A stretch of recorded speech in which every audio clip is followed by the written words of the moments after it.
The most common serious football injury is largely preventable, and yet almost no amateur player does the specific work that prevents it. I want to show you what that work actually is, because it could be the difference between a long playing life and a season ended on the operating table. The injury I am talking about is the non-contact knee injury, and at its most serious, the ACL tear. Here is the part most players do not know. The majority of ACL injuries in football happen with no opponent involved at all. You land from a jump, you plan to cut, you decelerate suddenly, and your knee collapses inward. That inward collapse of the knee falling toward the midline while the foot stays planted, is the single mechanism behind most of these injuries. And that exact movement is trainable. This is not theory. Structured prevention programs have been studied across thousands of footballers, and the well-designed ones cut serious knee injuries dramatically, often by around half, sometimes more, in the players who do them consistently. So, let me tell you what is actually in a program that works, because it is more specific than the generic warm-up most teams do. The first component is landing and deceleration training. You practice landing softly from jumps with your knees bent and tracking over your toes, never collapsing inward. You practice stopping under control and changing direction with the knees staying aligned so that the safe pattern becomes automatic under match pressure. The second component is strength, particularly the muscles that control the knee from above and the hamstrings behind the thigh. Strong hamstrings protect the ACL directly by helping to control the way the shin moves under the thigh. Strong hip and buttock muscles stop the knee falling inward in the first place because they control the thigh from above. The third component is balance and single leg control. So much of football happens on one leg, and a knee that wobbles inward on a single leg landing is a knee at risk. Training single leg balance and control teaches the joint to stay stable in the exact positions where injuries happen.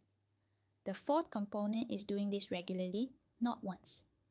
The protective effect comes from repetition over weeks, until the safe movement patterns are wired in so deeply that they hold up even when you are tired, off balance, and not thinking. That last point matters because injuries rarely happen when you are fresh and focused. They happen in the last 20 minutes when fatigue has crept in and your control has quietly degraded. A program done consistently builds patterns that survive that fatigue. Here is the honest reality of why amateur players skip this. It is not exciting, it adds 15 or 20 minutes to training, and when you feel fine, it is hard to take a future injury seriously. But the players and teams that commit to it genuinely get injured less. And that is not an opinion. It is one of the most consistent findings in all of sports medicine. There is one more piece worth knowing. If you have already injured a knee or an ankle once, your risk of doing it again is significantly higher because the original injury often leaves behind weakness and lost control that were never properly rebuilt. For those players, prevention is not optional. It is essential, and it usually needs to be tailored to the specific deficits the old injury left behind. So, my advice is simple.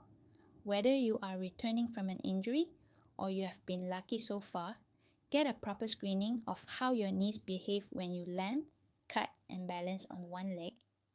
That assessment shows exactly where your risk sits and what your prevention program needs to focus on.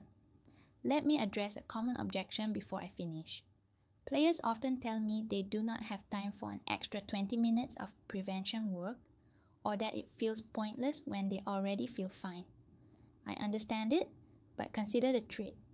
20 minutes a few times a week against 9 to 12 months out of the game and a major operation if the ACL goes.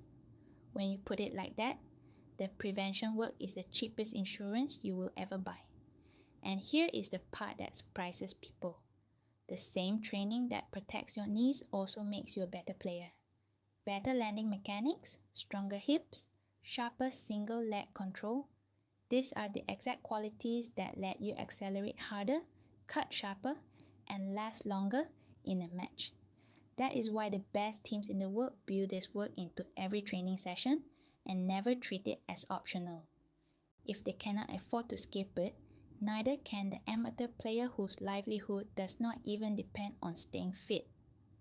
The link in the description connects you with sports physiotherapy that builds these prevention programs for footballers who intend to keep playing for years, not just this season,